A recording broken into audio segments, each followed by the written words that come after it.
قطب الدین ایبک کو چوگان کھیلنے کا شوق تھا۔ اس کھیل کے لیے شہ سواری پر عبور حاصل ہونا ضروری ہے۔ لاہور میں ایک وسیع میدان چوگان کے لیے وقف تھا۔ کئی قسم کے عربی، ترکی اور مقامی گھوڑے چوگان کے لیے مخصوص کر دیے گئے تھے۔ 607 ہجری میں ایک دن قطب الدین ایبک چوگان کھیل رہے تھے کہ اچانک گھوڑے سے گر پڑے۔ وہ اس زور سے گرے کہ ان کے گھوڑے کی زین کا اگلا فولادی حصہ ان کے سینے میں پیوست ہو گیا۔ اس زخم سے وہ نجات نہ پا سکے اور یوں بر صغیر ایک متقی اور لاحق حکمراں سے محروم ہو گیا۔ خود مختار سربراہ مملکت کی حیثیت سے قطب الدین ایبک نے صرف 4 سال حکومت کی۔ اس مختصر عرصے میں انہوں نے اپنے حسن سلوک سے رعایا کے ہر فرد کو اپنا گرویدہ بنائے رکھا اور اپنی رواداری اور فراخ دلی کی وجہ سے غیر مسلموں تک کے دل موہ لیے۔ قطب الدین ایبک کو لاہور ہی میں سپرد خاک کیا گیا۔ ان کے بعد آنے والے حکمراں شمس الدین التمش نے ان کا مقبرہ تعمیر کروایا۔ مغلیہ دور میں شہر کی توسیع ہوئی تو مقبرے کے قریب جو محلہ آباد ہوا وہ محلہ قطب غوری کہلایا۔ مہاراجہ رنجیت سنگھ کے دور میں مقبرے اور اس سے تصل عمارتیں تباہ کر دی گئی۔ قیام پاکستان کے بعد مزار از سر نو تعمیر کیا گیا۔ آج بھی قطب الدین ایبک کی قبر لاہور کے انارکلی بازار میں موجود ہے، جہاں لوگ اس عظیم مسلمان فرمانروا کی قبر پر فاتح خوانی کرتے ہیں۔ قطب الدین ایبک بر صغیر کے پہلے مسلمان حکمراں ہیں۔ انہوں نے جو حکومت قائم کی اس میں اسلامی قوانین کو پوری طرح رائج کر دیا۔ ان کے بعد آنے والے حکمرانوں نے بھی ان قوانین کو برقرار رکھا۔ مشہور مورخ فخر مدبر کہتے ہیں کہ قطب الدین ایبک نے مسلمانوں کی زندگی اسلامی اور شرعی پر تشکیل دینے کی کوشش کی، غیر شرعی ٹیکس ختم کر دیے، شریعت کے مطابق عشر لینے کا حکم دیا، بدعتوں کی ممانعت کر دی، سنت کی پیروی کروانے کی کوشش کی۔ قطب الدین ایبک نے اپنا بچپن ایسی جگہ گزارا تھا جہاں شریعت اور فقہی احکام کا تذکرہ رہتا تھا۔ ان کی شخصیت پر بچپن کی دینی تربیت کی گہری چھاپ تھی۔ وہ جب ہندوستان کی وسیع مملکت کے حکمراں بنے تو فقہی اور شرعی احکام پر عمل کروانے میں سرگرم ہو گئے۔ یہ وہی زمانہ ہے جب حضرت خواجہ معین الدین چشتی ہندوستان میں اسلام کی تبلیغ فرما رہے تھے۔ قطب الدین ایبک نہایت ہوشمند، زیرک اور صاحب الرائے حکمراں تھے۔ انہوں نے مملکت میں بہترین نظم و نسق قائم کیا۔ انہوں نے جو قوانین بنائے ان کی بدولت ہر طرف عدل و انصاف کا دور دورہ ہو گیا۔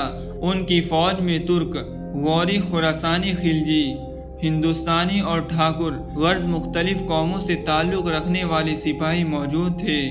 قطب الدین ایبک کے مستحکم نظام حکومت کا اندازہ اس بات سے ہوتا ہے کہ ان کی فوج کے کسی سپاہی میں یہ ہمت نہ تھی کہ وہ ناجائز طور پر کسی سے ایک چپاتی لے لے یا جنگل سے کوئی بکری یا آبادی سے کسی کی چڑیا پکڑ لے۔ ان کا نظام انصاف اس قدر عمدہ تھا کہ کوئی بھی سرکاری ملازم رعایا کے کسی فرد کو ستانے یا اس سے زبردستی کچھ لینے کی جرأت نہ کر سکتا تھا۔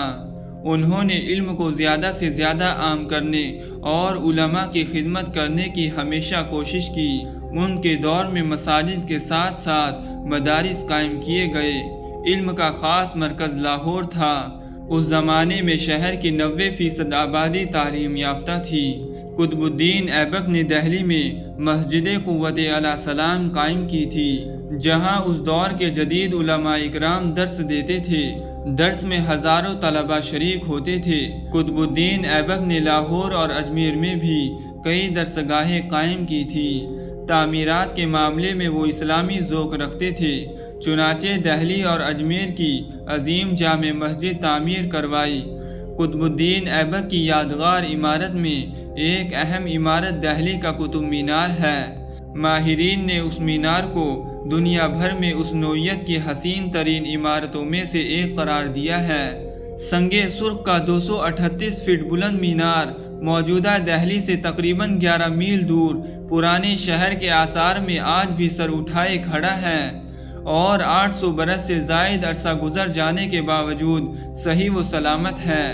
دنیا بھر سے لوگ اس نادر مینار کو دیکھنے کے لیے آتے ہیں۔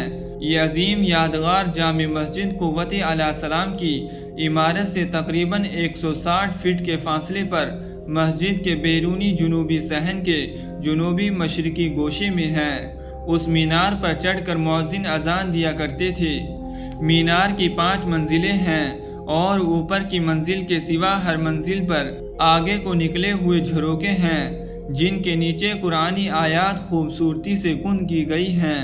خیال ہے کہ مینار کی بنیادی 2 منزلیں قطب الدین نے بنوائی تھی، پھر تیسری اور چوتھی منزل شمس الدین التمش نے 661 ہجری میں تعمیر کروائی۔ اس کے بعد جب فیروز شاہ کے عہد میں مینار پر بجلی گری تو 1328 عیسوی میں فیروز شاہ نے اس کی مرمت کروائی اور 5ویں منزل کا اضافہ کر دیا جو سنگ مرمر سے تعمیر ہوئی۔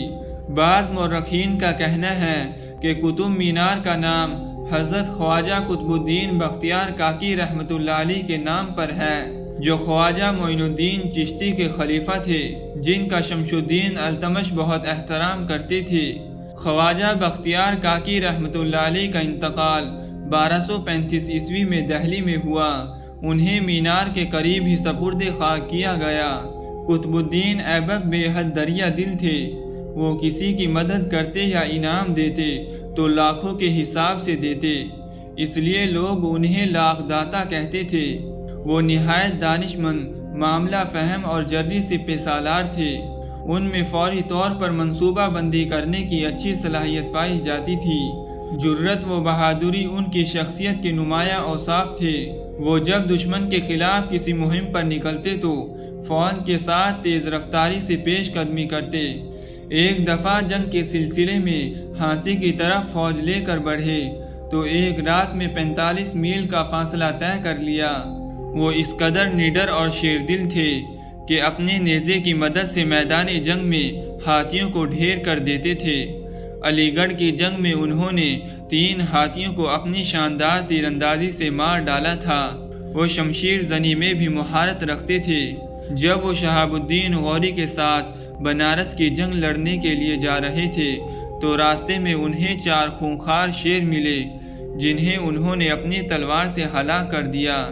قطب الدین ایبک اپنی رعایا کے کم حیثیت اور نادر افراد کا خاص خیال رکھا کرتے تھے۔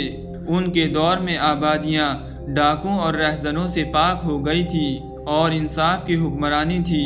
فوج کے علاوہ محکمہ مال میں بھی ہندو باشندے ملازم تھے۔